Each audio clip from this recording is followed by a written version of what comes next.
Selamat pagi semuanya. Pada video mata kuliah dasar keselamatan dan kesehatan kerja kali ini, topiknya adalah penerapan K3 di sektor formal. Diharapkan setelah melihat video ini, mahasiswa akan dapat memahami implementasi K3 di sektor industri formal. Pada video ini merupakan tugas kelompok mahasiswa, di mana mahasiswa akan membentuk kelompok yang terdiri dari 10 hingga 15 orang mahasiswa, kemudian membuat video mengenai implementasi K3 di sektor industri formal. Durasi video 5 hingga 8 menit. Konten dari video bisa berasal dari dokumentasi pribadi ataupun mengambil video dari internet, tapi jangan lupa sebutkan referensinya, ya. Nah, dalam video ini kelompok harus mengulas atau memberikan analisanya terkait implementasi K3 video yang diambil tadi. Berikut adalah video dari mahasiswa. Assalamualaikum warahmatullahi wabarakatuh. Perkenalkan, nama saya Anis Kurniawati. Di sini saya ingin menjelaskan penerapan keselamatan kesehatan kerja di salah satu PT Garmen Jepang yang ada di Semarang. Dan seperti yang kita tahu, penyebab suatu dasar insiden atau kecelakaan kerja itu adalah kesalahan pada organisasi atau manajemennya. Nah, berdasarkan hal tersebut, maka harus disusun sistem manajemen keselamatan kesehatan kerja. Nah, di sini bisa dilihat bahwa penyusunan program K3 di PT Garmen ini sudah diterapkan. Salah satunya adalah dipasangnya poster K3 seperti yang bisa kita lihat. Nah, poster K3 yang sudah dipasang ini berfungsi sebagai pengingat bagi seluruh pekerja tentang pentingnya keselamatan dan kesehatan kerja dalam menunjang produktivitas. Nah, menurut kelompok kami, pemasangan poster K3 di PT tersebut sudah mencangkup mengembangkan manajemen prosedur dan keselamatan kerja. Pada menit pertama detik ke-34, seorang karyawan ini dia menjelaskan bahwa perusahaan tersebut mengaplikasikan 5S atau akronim dari sort, set in order, shine, standardize, dan sustain. Dalam bahasa Jepang dikenal sebagai seiri, seiton, seiso, sheiketsu, dan shichuke. Atau beberapa orang juga mengenalnya sebagai 5R dalam bahasa Indonesia, yaitu ringkas, rapi, resik, rawat, dan rajin. Nah, tujuan dari 5S atau 5R ini merupakan untuk mengatur ruang kerja sehingga bisa menjadi lebih efisien.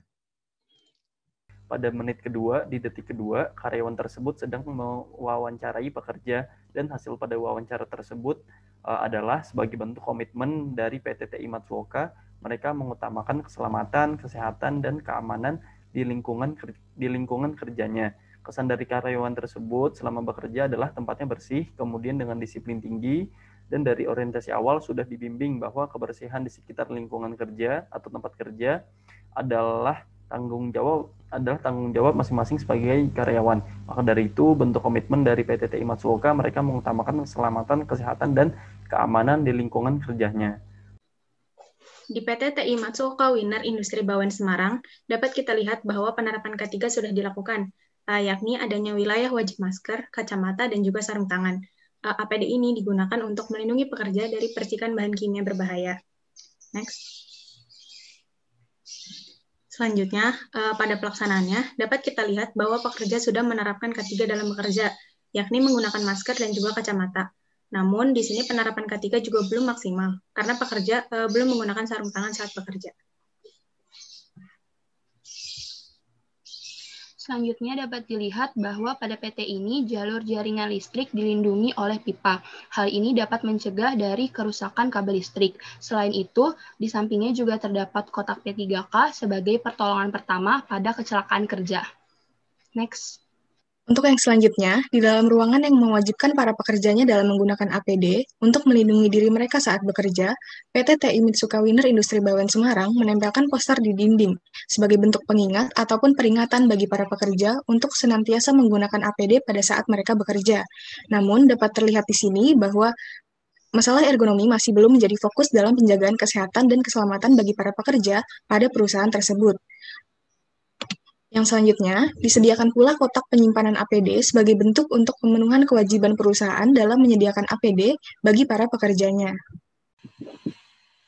Di sini juga terdapat ruang laktasi yang bisa digunakan untuk karyawan perempuan dan sudah sesuai dengan Undang-Undang Nomor 13 Tahun 2003 mengenai Ketenagakerjaan. Sesuai dengan Konvensi LO 183 tahun 2000, seorang karyawati itu harus diberi hak, yaitu berupa pengurangan jam kerja atau waktu istirahat untuk menyusui anaknya. Di sini dapat kita lihat bahwa PT TI Matsuoka Winner Industry memberikan jam yang fleksibel untuk karyawatinya untuk memompa ASI baik di jam kerja sesuai dengan keinginannya. Di ruang lokasi tempat kerja ini, terdapat beberapa fasilitas, di antaranya loker yang digunakan untuk menyimpan barang-barang kebutuhan ibu untuk memompa ASI, kemudian terdapat lemari es yang dikhususkan untuk menyimpan ASI agar dapat tahan lama, alat P3K, alat pemadam kebakaran yang sudah disertai dengan cara penggunaannya, dan lampu darurat. Fasilitas-fasilitas ini dapat menunjang kenyamanan dan keselamatan ibu saat berada di ruang lokasi. Penerapan APD yang telah dilaksanakan pada operator boiler seperti yang bisa kita lihat, yaitu penggunaan helm keselamatan yang didesain untuk melindungi kepala dari special resisting penetration seperti terancuk dengan pipa, atap, dan kemungkinan jatuhnya benda dari atas. Pemakaian yang tepat dan benar dapat mengurangi konsekuensi yang mungkin timbul. Cara pemakaian yang benar juga akan memberikan proteksi maksimal bagi kepala. Kemudian ada alat pelindung telinga untuk melindungi telinga dari kebisingan ataupun tekanan. Pelindung telinga yang baik adalah yang dapat menahan frekuensi daya atenuasi atau daya lindung sebesar 25-30 desibel. Sedangkan frekuensi untuk bicara atau komunikasi biasanya tidak terganggu. Penerapan aspek K3 selanjutnya adalah pemeliharaan mesin boiler, di mana pemeliharaan ini sejalan dengan Peraturan Menteri Tenaga Kerja Nomor 1 Tahun 1988 tentang kualifikasi dan syarat-syarat operator pesawat uap Pasal 10 Ayat 2, serta Undang-Undang Republik Indonesia Nomor 1 Tahun 1970 tentang Keselamatan Kerja Pasal 3 Ayat 1 huruf A. Adapun pemeliharaan yang dilaksanakan seperti pengecekan pH air di dalam mesin menggunakan tes hardness, lalu ada proses bow down atau pembuangan endapan yang terdapat di dalam air, pengontrolan safety valve yang berguna untuk membuang kelebihan tekanan, serta pembersihan filter solar dan tungku perapian atau furnace dari mesin boiler itu sendiri. Selanjutnya, saya akan menjelaskan tentang regulasi sertifikasi operator boiler.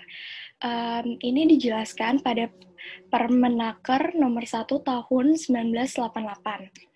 Di sini ada kualifikasi operator, yaitu terdiri dari 2 kelas. Selanjutnya, di pasal 6 ada sertifikasi operator. Ini diterbitkan oleh menteri atau penjabat yang ditunjuk setelah yang bersangkutan dinyatakan lulus. Sertifikat operator dapat dicabut oleh menteri atau penjabat yang ditunjuk bila operator yang bersangkutan tidak berkemampuan lagi sebagai operator atas usul pegawai pengawas bidang uap setempat.